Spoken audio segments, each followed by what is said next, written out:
We sold our house! Don't get too psyched, because you haven't sold it yet. You're in escrow.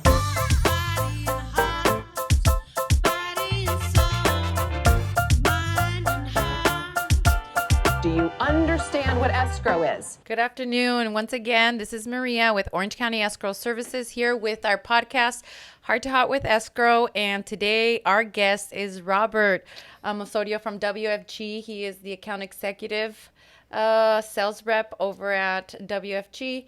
We're going to talk a little bit about title and how we work together in escrow and why we use title, the prelim, what to look out into the prelim.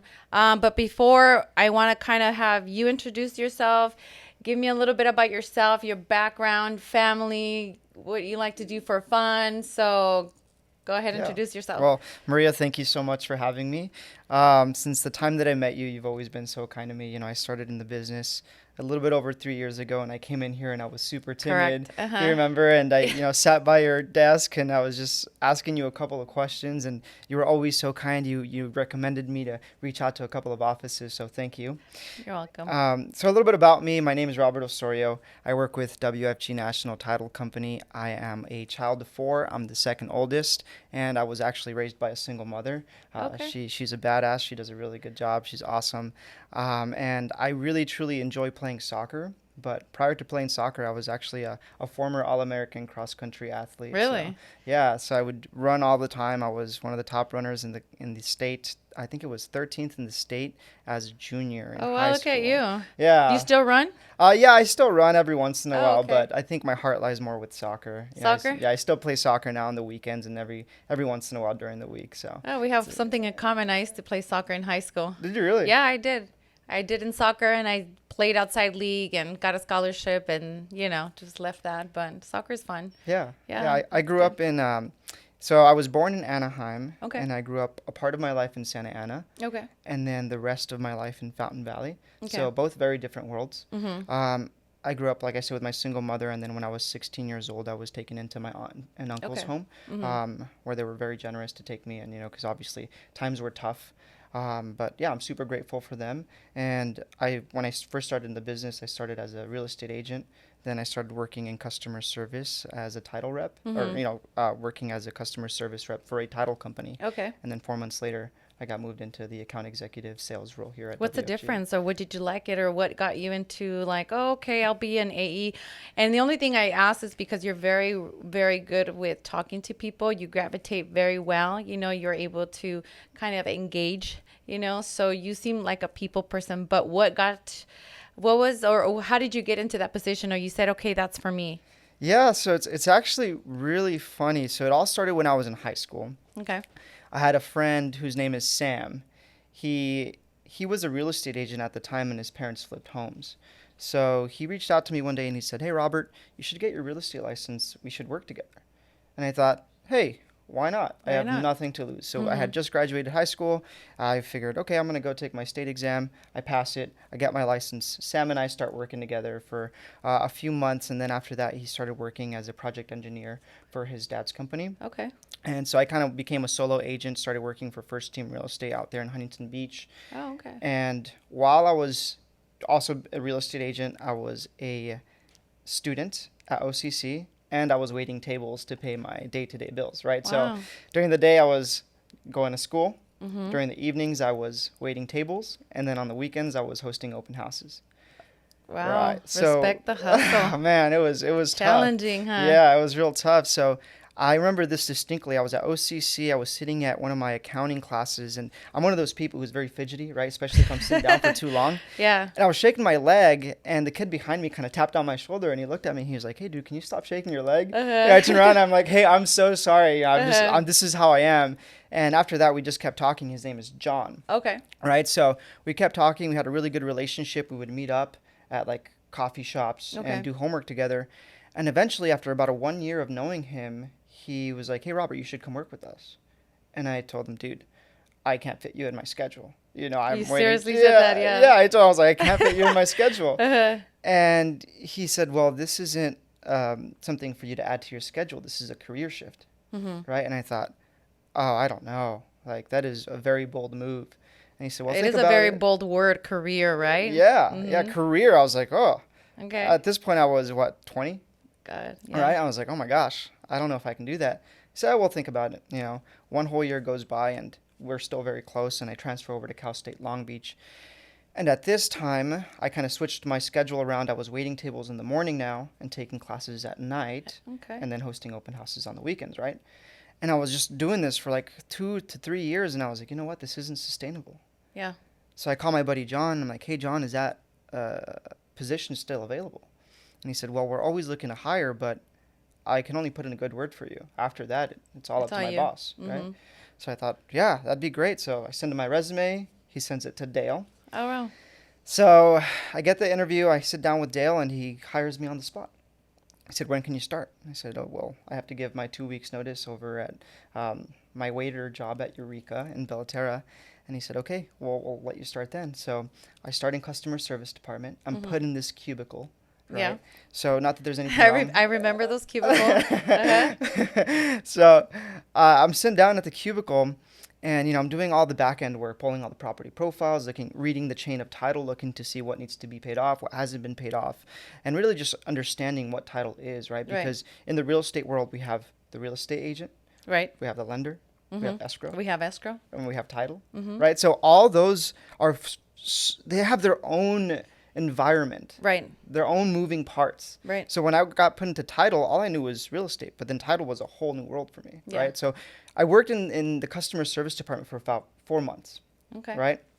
After that, I was thinking, man, I can't sit in this cubicle. I'm talking to no one. I'm so accustomed to walking around, chatting with people, and making friends, Right. right? So I'm like, I'm going to go talk to Dale. So I go. I knock on his door. He's like, "Oh, Robert, come on in." He's such a He's such a nice, good man. Yeah, such a good man. And I asked him. I said, "Hey, I'm so grateful for the opportunity. Thank you for having me on board. This really means so much to me." And I said, "I'd love to move up within the company. Can I become a title officer, escrow officer? Can I become something?" Something. Right? Yeah. He looks at me, and he grabs it. He walks over to his library. He had a little library in his office. Pulls out a book, puts it on his table, and he slides it over. He's like, "Read this, and then get back to me." Right, so the book was How to Win Friends and Influence People. Right. I read the book. It takes me about a week. And I get back, knock on his door, right? I'm like, "Hey, Dale, I love the book. I read it." He's like, "Oh, what did you learn about it?" And I didn't even know where to start. Because there's just so many lessons to be learned in that book. And after that, we kept the conversation going. And he said, "Hey, what do you think about becoming an account executive for the company?" And I said, "Well, I don't really know what they do," right? Because at this point, I was just working in the customer service department. Mm-hmm. And he said, "Okay, I'm going to have you go on a ride-along with one of my top reps." I thought, okay, that'd be sweet. So I go on that ride-along with the top rep, and I'm like, oh my gosh, this is amazing. Mm-hmm. After the ride-along, I come back to Dale, and he's like, "What did you think?" I'm like, "This was awesome." What did the ride-along consist of? So it just consisted of the day-to-day things. So replying to emails, answering phone calls, making those office visits, sitting down in those meetings, right? It's so fast-paced. Yes. Because from the moment that you wake up, you have emails in your inbox. You have calls that you have to make, right? Whether it be cold calls, warm calls, calling your clients, following up, making sure all the files are closing, right? Right. So it's so fast-paced, and it was something that I was accustomed to because I was a waiter, right? And as a waiter, everything's so fast-paced. Right. They're hungry, angry people, Hungry, yeah. So, Something similar to the real estate when you don't get a prelim on time. Yeah. Got it. So I fell in love with it, and he said, "Well, how do you feel about becoming a title rep?" Mm-hmm. And at this point, I had only been on one ride along, and I said, "Well, I don't know. I think I need to, maybe learn a little bit more." Mm-hmm. And he said, "Well, you better do it because we're printing your business cards right now." Wow, that fast. And I thought, He oh, made the decision for you before you even kind of jump into that. Yeah. And I was Sweet. just shocked because I wasn't expecting that, and I was so nervous. And at this point, I was about 21, right? And so I start in Santa Ana. That's when I Yeah. met you, and Yes. and then the rest is history. Nice. So that's kind of how I got started in the industry, and it's been a long, long journey. But I must say that You say long journey. How many years are we talking about? Not longer than mine, but yeah, 5 years for me. 5 years. Yeah, Okay. yeah, Still good. Yeah. And you're still hanging in there. That's Yeah, good. yeah, Many quit. After the second year, it's hard. It's hard out there. I think, as I mentioned before, I used to work for a title company and I was also an account executive, right? So that was my biggest challenge. My challenge was to, where do you meet? Santa Ana was actually my actual area. Really? Same thing. Obviously the Spanish speaker and trying to meet people. I think what helped me in that industry and title was the fact that I was an underwriter, right? And so I worked for many other mortgage companies. One of them, we mentioned, it was Subprime Countrywide. But within those years, I learned, I met a lot of people and I learned, from them, So then obviously the broker previews that you go and see, because back it was like broker preview in Fountain Valley, Anaheim Hills, it was Santa Ana, it was caravans, open houses. Before, we used to do the open houses, promote the open houses. So even as a underwriter or an AE, I would still walk into the open houses and I would pre-qualify anybody that would come in. Wow. I would pre-qualify them just to make sure that, okay, you can qualify for this house, or if you don't qualify for this house, let me qualify you for something, and at least you have that data, which is a warm lead for us. Right. And you connect people, and, obviously brokers and agents who do the open house appreciate that, Oh, absolutely. because then they get to represent them maybe on the next transaction.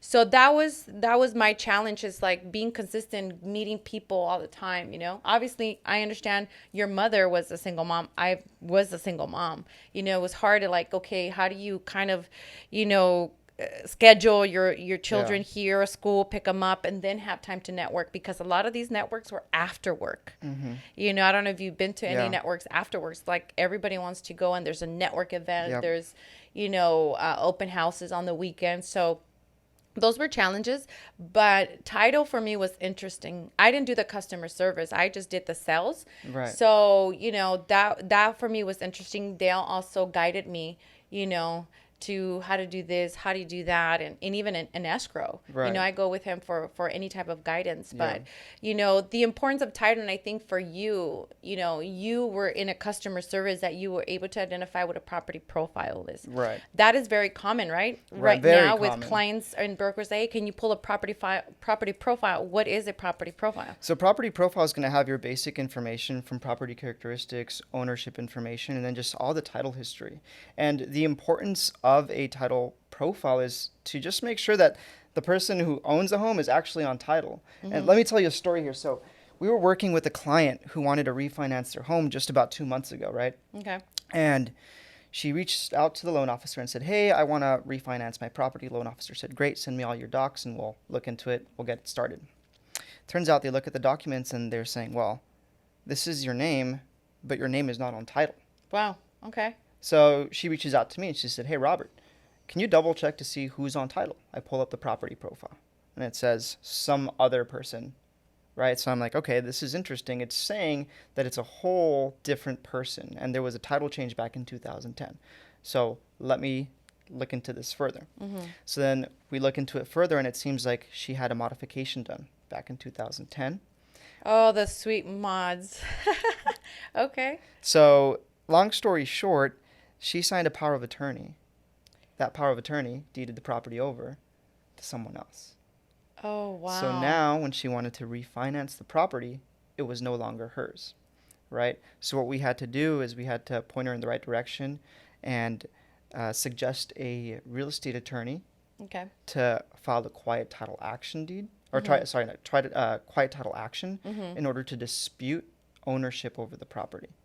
Because it was still in fact her property. She was paying taxes. The loan was under her name. She was still making the mortgage payment. Correct. It was just her name that was not on title. Because she gave that power of attorney to someone else. Correct. So that property profile itself holds so much value. Yeah. Right? If you don't see your name on that first line, there's an issue. Or if you see that there's an open loan that you never pulled against your property, that can be an issue as well. Right. Right. Sometimes it's human error, right? Because when they record the deeds of trusts on the parcel number, they can click the number 1 instead of the number 2, and now that deed of trust is recorded under your parcel. Right. Right. So, but that's the power of that property profile. It has all that information, right? So when you go on that listing presentation, you know who owns the property, how many liens, how many loans are on the property, and what they bought it for. Right? Correct. So it also includes the chain of title, right? Right. So I know that you guys actually have an app do you guys have an app where somebody like myself or somebody like an agent out there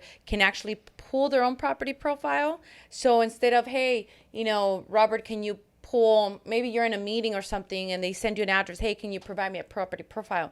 Do you guys offer any type of like easy access for clients for them to look it up, or like a login, like an app or something like that, where they can be like, okay, I can log in and get it myself?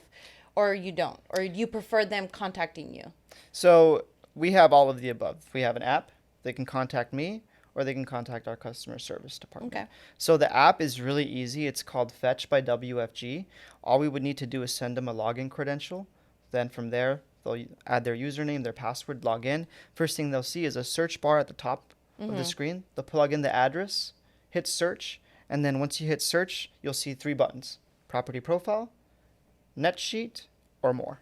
There you go, net sheet. You guys even have a net sheet. Yeah, we have. It'll make my job a lot more easier, but no problem. That's really good though. Yeah. That you guys have that. Yeah, so it has everything. So let's just say you're sitting at an open house one day and you have a buyer come through and say, hey, I want to know what my monthly payment would look like if I put an offer for $600,000 on this property. You pull up the app, pull up a net sheet for the buyer.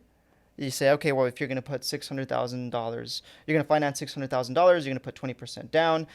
These are your closing costs. Okay, well, closing costs plus down payment is going to be this sum. And then this is going to be your monthly payment based on the taxes and then the interest rate and everything else added. So it just breaks it down for them. And of course, it's an estimate, right? It's not always 100% accurate, but it's an estimate. And it's always within the ballpark of what they're going to end up getting. That's a good tool because, like you said, if it's the weekend and clients need a property profile, and at the same time you have clients coming in and trying to get a net sheet. For those of you who don't know what a net sheet is, it's pretty much, it works well for the buyer, it works well for the seller. For the seller, for the most part, they want to know what they're going to net at the end of their transaction when they sell a property. Meaning, okay, I'm selling my property for $500,000, but I owe $200,000. Minus commissions, minus property taxes, minus they have to pay Commissions, their closing costs, and then at the very bottom it'll give you what they're netting, obviously estimate.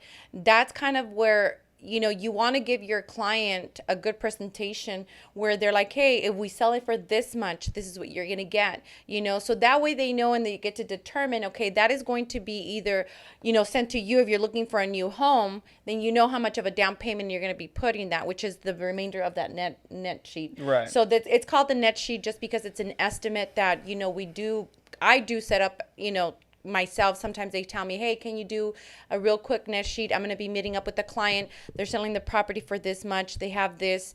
Even if they have a solar, if they're going to pay the solar, we add all those numbers and it gives you, a perspective of what they're looking at the end of the transaction. Yeah. So that way they know, okay, this is what I can afford. It's doable. I'll sell my house, right? So that's what the net sheet is. And you guys actually have an app that they can actually use. So if you guys, need the app, contact Robert, so that he can set you guys up with that because it's very important. It just makes you guys look better.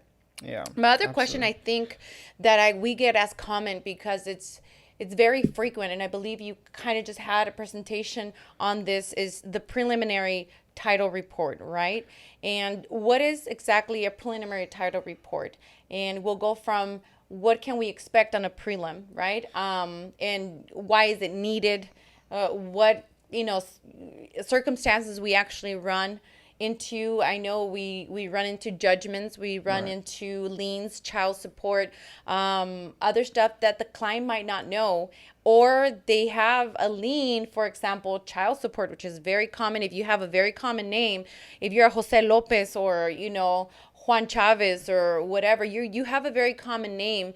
And so what title does sometimes, if there is a child support out there, might not be yours, but you have a common name, they'll tag that into the property, which then it's my job, your job. Okay, well, you know what, how do we clear it? And what is a statement of information to clear it? So give us a little brief about what a prelim is. So a prelim is basically going to be the history of your property from the time that you purchased it till now. right? So anything that was recorded against your property, any judgments that you received while owning the property, and so forth. If you haven't paid your taxes, the IRS liens are going to populate on there, right? So that's what a prelim is. And the reason why we pull a prelim is before we sell your property or before we refinance the property, we want to make sure that it's free and clear, that those people are paid off and that new person who's buying your property isn't assuming any of those loans, right?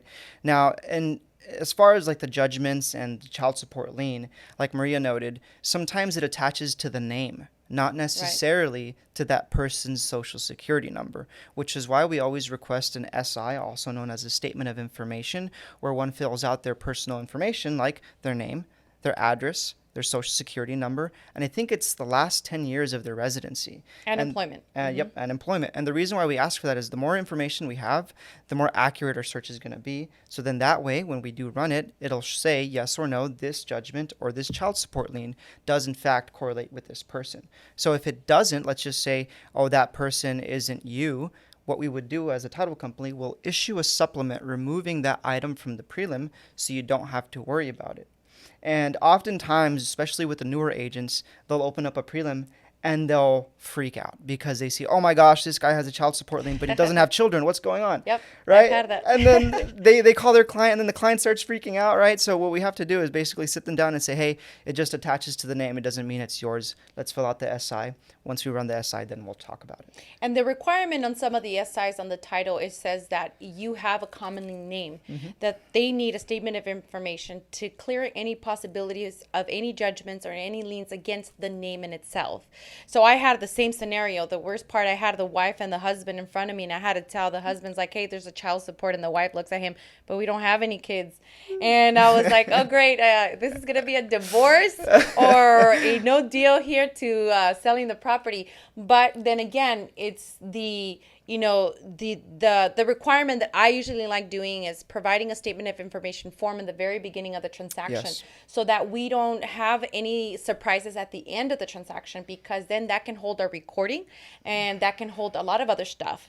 Right. They're probably going to come like there's an IRS lien. It takes 15 business days just to get a payoff demand from the IRS, Right. or a lien from Los Angeles or, Orange County. So there is a process, and that process, we are the ones who are responsible to make sure that we do get what is called a zero demand, or a demand that says that you do owe it and how much do you owe it. And obviously, because it is a lien that's recorded, then they have to then do a release of Yes. that lien.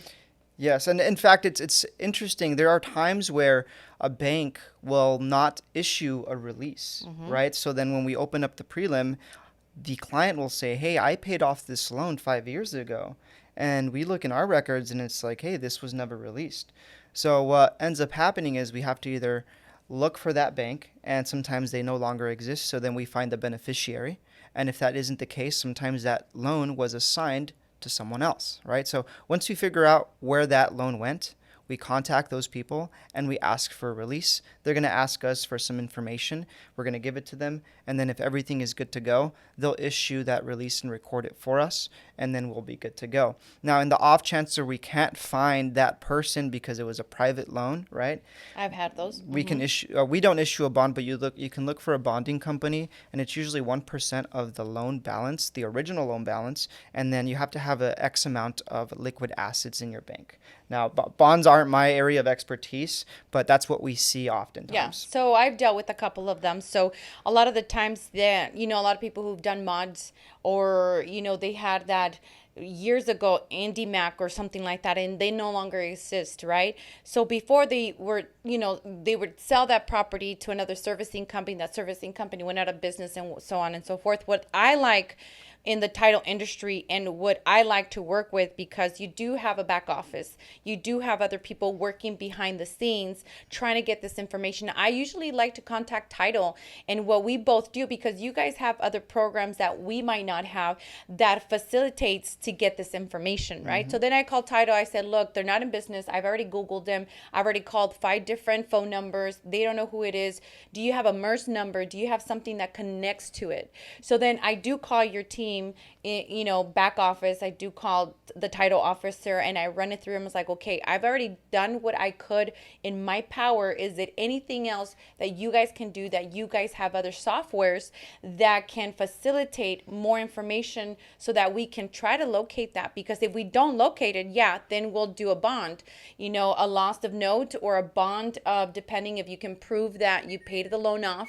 But obviously we can get a hold of the lender to do a reconveyance. So there's ways to it, but Right. you guys have a better software or other resources that assist escrow in getting what we need. Yeah, we have a whole team. So we have the title officers, then we have their assistants, then we have the payoff department, we have the customer service department, and if there's ever an issue where there's a file that's very difficult, we have our title advisor that overlooks all the title officers to make sure that we can push that file through. And if that doesn't happen, we have our division president who will put that stamp of approval and say, hey, yeah, we're going to close this deal, right? So we have so many different departments doing so many things, and they have access to many different resources that a lot of other companies don't. Like, for example, oftentimes what we see happen with the prelim is that someone quit claimed off the property, right?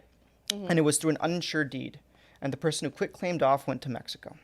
Now, when one of the owners wants to sell it, they need a signature from the person who quit claimed off because it was uninsured. That's called an affidavit of uninsured deed. Correct. So what happens is that can hinder the whole transaction because number one, first we have to locate them, right? They're out of the country. Right. Secondly, what if they have to book an appointment in the embassy and it's taking about a month to book an appointment right now? Especially with COVID, I've had that twice. And they don't want to fly out here, right? If they're a U.S. resident, WFG will accept an RON, so a remote online notary. Right? That's new. So that's really cool. That's one of the things that we can do to facilitate your transactions. If you're either stuck or it's going to delay the whole thing, we can try to make that happen for you. So that's one of the resources that we have that I think is really cool.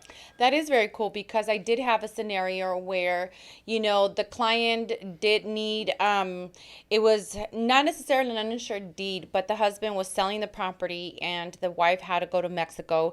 And so she had to sign that grant deed. She was not a U.S. citizen. She was a resident, but she was out there because somebody had passed away. Right. We were able to get her an appointment with the U.S. Embassy for her to go in there just to get the notary part done.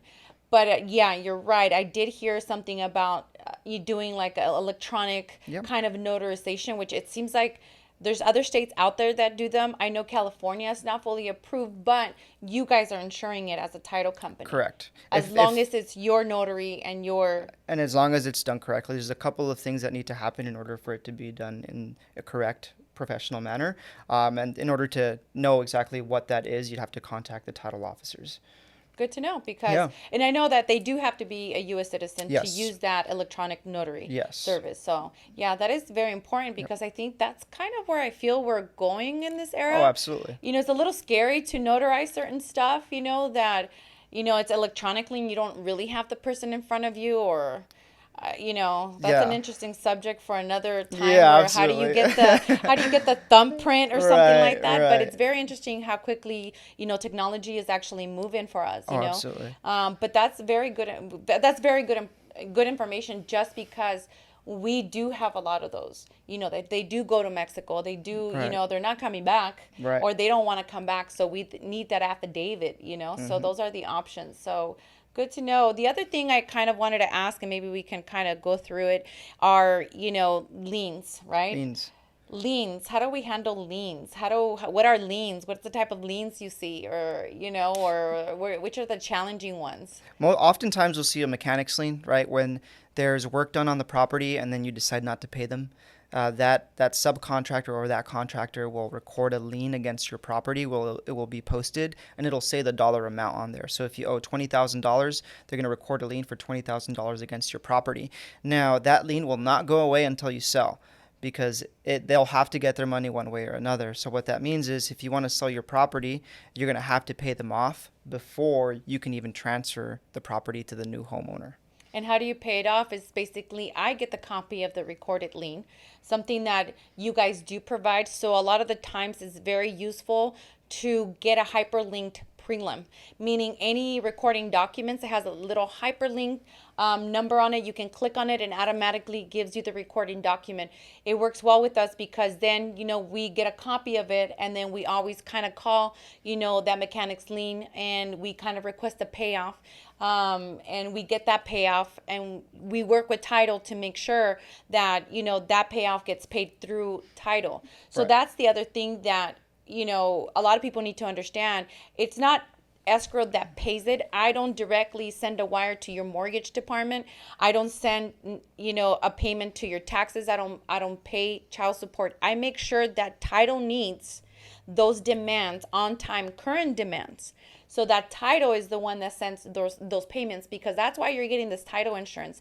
They want to make sure they're paying it. You're paying the first lien, you're paying the second lien, you're paying that child support, you're paying that judgment, you're paying the tax, tax IRS lien, the mechanic liens. Right. What title is asking from us as an escrow company, give me the payoff demands and we'll take care of it, and we'll clear title. So that way the new owner has a clear title, and there's no liens or anything that can come and affect that property. Right. Have you ever seen a lien come back after you insure it?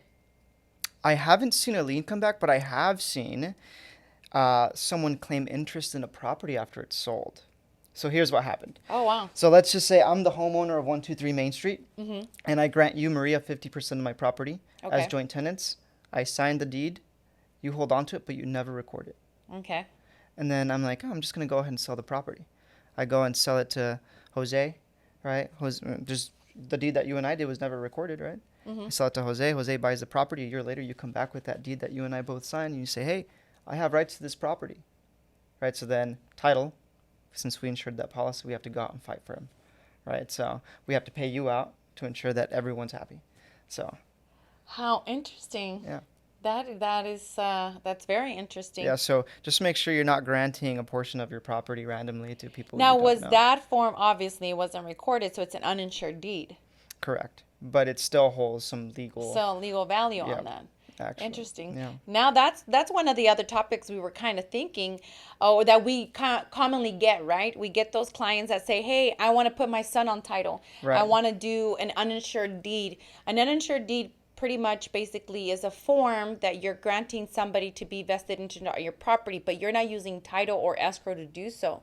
You are doing this form either through an attorney, a legal advice, a quick claim deed, or adding somebody to the grand deed, or if you're adding your spouse, if you got remarried or anything like that. So those are forms that you yourself take directly to the county recorders and record it yourself, which is considered an uninsured deed. Correct. So that is what they did in this scenario. They had a different agreement. He signed off his half off, and here you go. But the guy never Recorded did it. anything. So.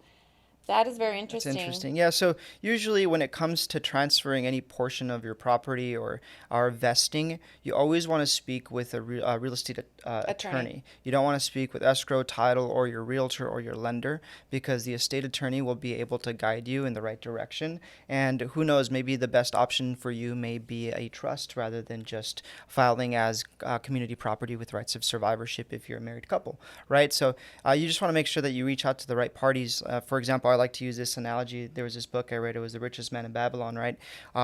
If your car breaks down, you're not going to call the plumber, right? You're going to call the mechanic, right? So if you have any estate planning questions, you want to call an estate planning attorney, right? So you just want to make sure you go to those right parties. I agree. Our last topic before we kind of let go here, vesting. Vesting is very interesting. And how do we guide clients to how they should be vested, right? A lot of the times in our escrow package, we give them a little bit of information of how they could be vested if they're married, single, partners, domestic partners, divorced, married, widow. So I give that information along with my package, but a lot of the times we see agents deciding for clients what they should be vested. And a lot of the times clients do not understand what each individual vesting means and how it can affect them, because you can be as joint tenants, and how do you fight that in court versus tenants in common? Right. So there's four very popular vestings. So there's community property, number one, community property with rights of survivorship, joint tenants, and tenancy in common. So Okay. community property is husband and wife, but each of their portions can go to their heirs, right? So if one passes, their portion will go to their heirs, not necessarily to the wife, not unless it's part of the will, right? Now, community property with rights of survivorship, if one passes, the survivor on title will take the remaining portion of the husband or the wife. Now, that's, the community property and the difference between community property and community property with rights of survivorship. Now, joint tenants also has rights of survivorship, and interest in the property has to be equal among everyone. So if there's 7 people who are as joint tenants on a property, everyone has equal shares of the property. If it's 1 person, if it's 3 people, doesn't matter, right? Everyone has to be equal across the board. Now, joint tenants has rights of survivorship. So if someone passes, it'll go to the remaining survivors on title. And then tenancy in common, interest in the property can be unequal. So it can be 3 people and each person is vested 10%, 10%, and 80%, right? So you can make that agreement. However, when that person passes, it'll go to their will or to their beneficiaries.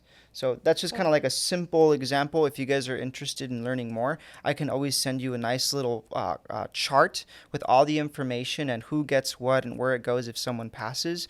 However, as an agent, again, we want to note that we cannot advise how to vest a property. We can maybe tell them, hey, I've seen in your scenario most people vest as joint tenants, but I recommend reaching out to an estate attorney to see what best suits you, right? Awesome. So before we leave, I usually like, for my, invites to say a positive note. Yes. So for young men out there, women as well, that are trying to get into this industry, what do you recommend? What guidance do you give them? Something that you learned along the way, as you kind of grew into this real estate profession, career, and, and the hiccups and how to overcome them, right? Yeah. So a little positive note. I think don't just Nike, super cheesy, just do it, because oftentimes even now I see myself over plan and like fixate and over plan and plan and plan and overthink it. And then I don't end up executing. Sometimes you just have to do it. When I first started in my career, when Dale asked me, do you want to do this? I was hesitant, right? I didn't want to do it because I didn't feel like I was ready. Although Dale knew I was ready. Right. So just do it. If you want to be a real estate agent, if you want to be a loan officer, it doesn't matter if you're in the industry. If there's something you want to do, just do it, because if you overplan, it's never going to happen, and that ship is going to sail, and you're going to miss it. Right. So just get it done. And good luck. That's it. Good luck. Don't give up. Don't give up. So we come to the end. We just want to thank you guys for watching. And if you guys have any questions, you can contact Robert. Robert, what's your contact info? I'll leave my cell phone number. It's 714-287-3120. So if you have any title questions, you can reach out to me. If I don't answer because I'm in a meeting, I'll always try my best to send you a text message to say, hey, I'm in a meeting. I'll call you right back. I prefer text message because then that way I can keep track of who I'm speaking with, and I can make sure that I send out everything that I need to. So thank you, Maria. It's been a pleasure. You guys have a good day until our next Thursday. See you guys. Bye-bye.